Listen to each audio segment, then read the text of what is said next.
Las señales del mercado, los personajes claves del mundo empresarial y todo lo que quieres saber en el ámbito de los negocios con José Tomás Santamaría, director del Diario Financiero, en la 100.1, esto es DF en Infinita. Una presentación de con el mejor plan para tus planes, Colmena está contigo y Europcar, Tattersall, tu solución en movilidad. ¿Necesitas contratar un par de camionetas para la faena? Cotiza en europcar.cl, tu solución en movilidad Europcar.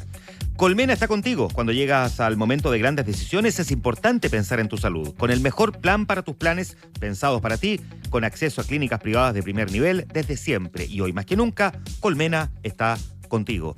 Con nosotros, José Tomás Santamaría, director del DF. ¿Qué tal, José Tomás? Muy bien, ¿y ustedes? Excelente, pues. Muy bien, muy bien. Buen Con día. esta agenda que cambia tan vertiginosamente todos los días y hoy día probablemente estamos todos preocupados de lo que está ocurriendo en la moneda. Y bueno, y el 18 de octubre, y la conmemoración de los 5 años del 18 de octubre, del que hablamos el otro día, y bueno, la situación del ex subsecretario Monsalve. Pero hasta ayer en la mañana, la noticia pero independientemente de eso, pero no significa que no vamos a desarrollar el tema que habíamos preparado. Sí. Claro. El perfil del juez Sergio Muñoz es clave, porque para entender el debate en el Congreso y su destitución y estas acusaciones de que lo destituyeron por sus fallos y no por sus faltas de eventual nota hablando no de deberes, hay que entender el perfil del juez Muñoz. ¿Quién es el juez Sergio Muñoz? Un ministro de la Corte Suprema que, querido por algunos, rechazado por otros. Sin duda, todos coinciden en que se trata del ministro de la Corte Suprema más influyente que ha tenido este país en la última década, al menos, especialmente por su rol además en la tercera sala de la Corte Suprema, para muchos la sala más relevante porque es aquella que decidía el futuro de todos los temas económicos que llegaban a la Corte Suprema y que el día miércoles fue aprobada su concesión constitucional y que por lo tanto no va a poder cumplir cargos públicos durante los próximos 5 años. ¿Quién es Sergio Muñoz? De su vida privada no se sabe mucho.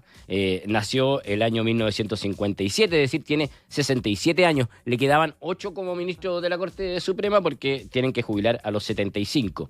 Nació en Villa Alegre, de hecho encontraba una nota ayer del año 2014 en donde fue nombrado hijo ilustre de la ciudad Villa Alegre y él se mostraba además muy orgulloso de ser oriundo de esa ciudad, aunque se educó en San Javier, donde su papá era el subdirector de la escuela de la localidad. Eran 4 hermanos, él era el menor, se considera un guaso de tomo y lomo, casado con Elcira Tapia y es padre de 3 hijos. Estudió Derecho en la Universidad Católica de Valparaíso, ingresó al Poder Judicial el año 1982, es decir, hace 42 años, y hizo toda su carrera en distintos cargos. Partió como oficial segundo en un tercer juzgado del crimen de la ciudad de Valparaíso y fue atravesando distintos cargos en todo el proceso, en toda la escala judicial. Terminó en 1994 ya como juez titular del 12º juzgado del crimen de Santiago. A los 41 años, el año 1998, a los 41 años fue designado ya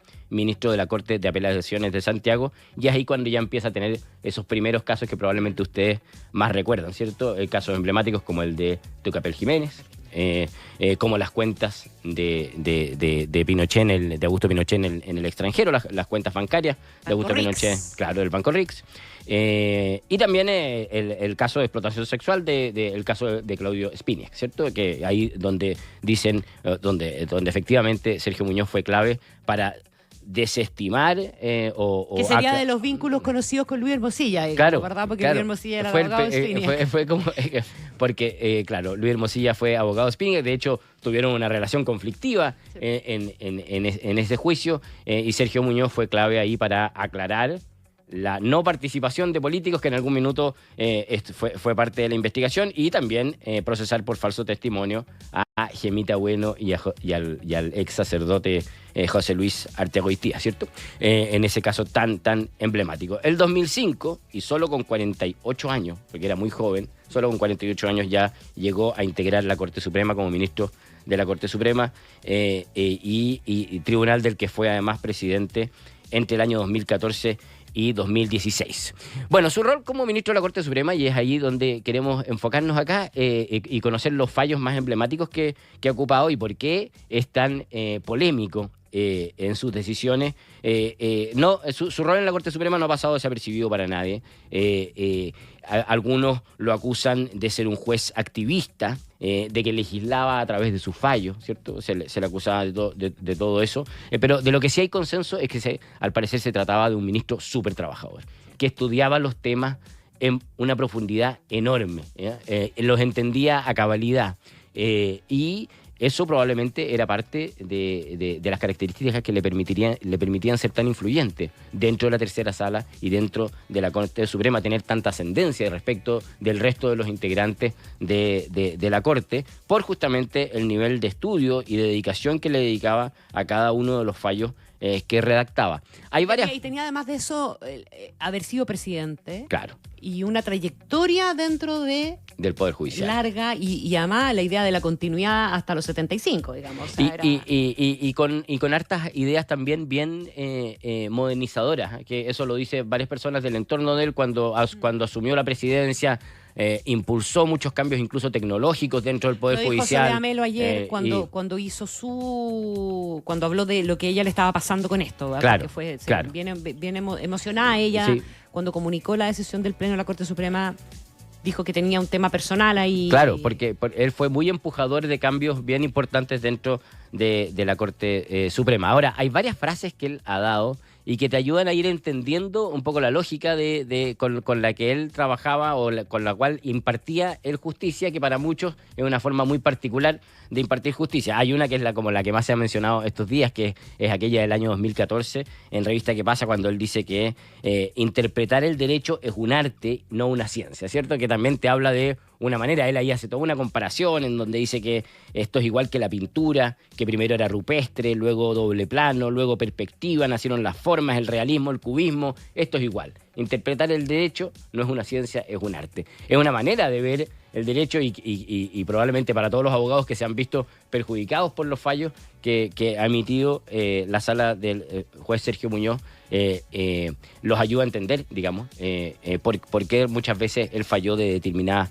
manera. Lo mismo también se ha recordado mucho las frases que dio Sergio Muñoz en la entrevista este domingo, en la tercera, que fue una gran entrevista, pero que muchos han analizado que no sé si fue tan buena para su defensa, probablemente, porque dio muchos elementos respecto de cómo él impartía justicia, y uno de ellos tiene que ver justamente con que él dice: me siento una persona que con las herramientas que se entregan, que se le entrega, trata de administrar justicia y siempre considerando en el centro a las preocupaciones de las personas. Siempre en el centro de las preocupaciones de las personas. Eso le valió un gran debate entre abogados. De hecho, hay una columna que escribe después Carlos Peña en el Mercurio, en donde rebate este punto. Dice, justamente cuando es un juez no puede impartir justicia pensando en las personas, porque tú tienes que pensar en lo que dice la ley, digamos, para impartir justicia. Tú tienes que pensar en las bases de características generales y no en las personas en particular que podrían verse afectadas. En fin, hay otra frase también dentro de la entrevista que la citaron varios de los senadores, que tenía que ver con qué es lo que es ser un juez ponderado, ¿cierto? Y él dice que no hay que ser un juez ponderado. En fin, ¿cuáles fueron los fallos más polémicos de su carrera?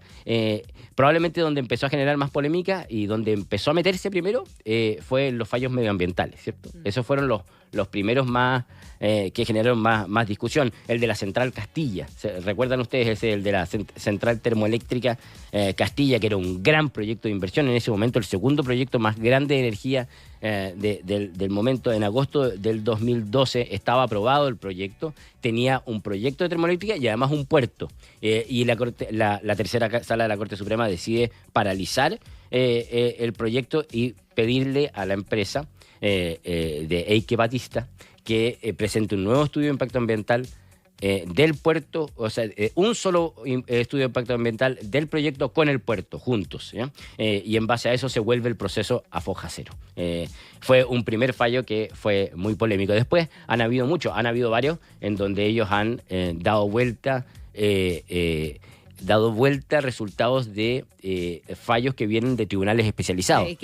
Probablemente el de Castilla es el primero en el que se mete con ese nivel de profundidad en determinaciones de los tribunales especializados. Claro, que ahí hay toda una discusión entre abogados que en general, cuando la Corte Suprema se metía en fallos de tribunales especializados, era para ver más bien cosas procesales, pero no tanto meterse en los temas de fondo. En los temas de fondo. Y él empieza y de hecho da vuelta varios fallos del Tribunal de Defensa. Siempre se decía que a Muñoz no le gustaban los tribunales especializados. No le gustaba. Entonces estos tribunales ambientales, el Tribunal de Defensa de la Libre Competencia dio varias veces vuelta a fallos de ese tribunal. De hecho, uno de los casos más emblemáticos es el de la colusión del papel confort, que recordarán ustedes cuando él decide en el fondo no tomar la tesis de la delación compensada de CMPC y aplicarle multa igual, pese a que había quedado sin multa por haberse delatado, claro. Y se le aplicó bajo el argumento que en ese momento estaba ocupando SCA, de que había sido coaccionado, digamos, para coludirse, ¿cierto?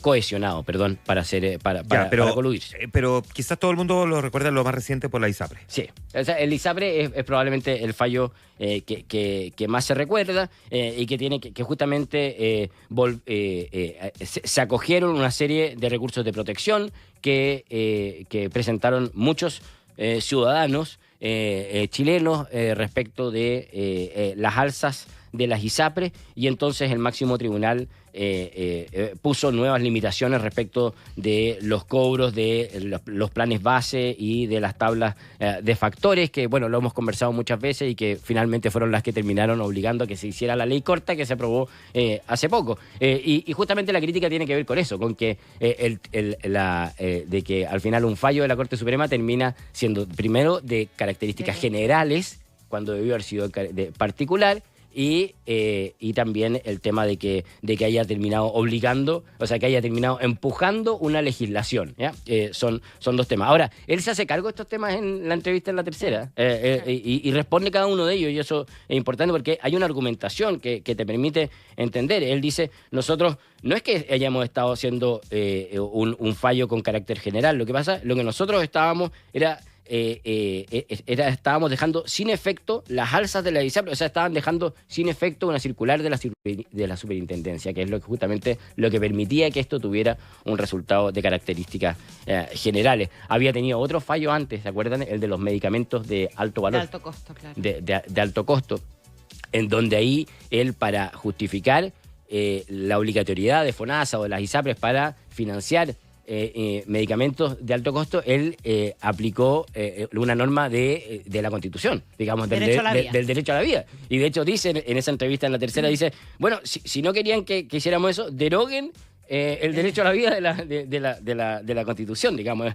Deroguen el derecho a la vida y nosotros no lo aplicamos, dijo en esa entrevista. En fin, y así hay muchos otros. Hay otros que hizo en torno a los temas de derechos de agua, considerándolo como un derecho humano para quienes no tuvieran acceso a agua en sus comunidades, y también muchos temas que tuvieron que ver con comunidades indígenas. De Sergio Muñoz, y nosotros en más de alguna oportunidad, Juan Manuel, con determinaciones importantes en este tipo de fallos o en otros, se decía mucho, claro, algunos lo motejaban como el activismo judicial, sí, y otros también como llenando un vacío de política pública. Claro. ¿Ah?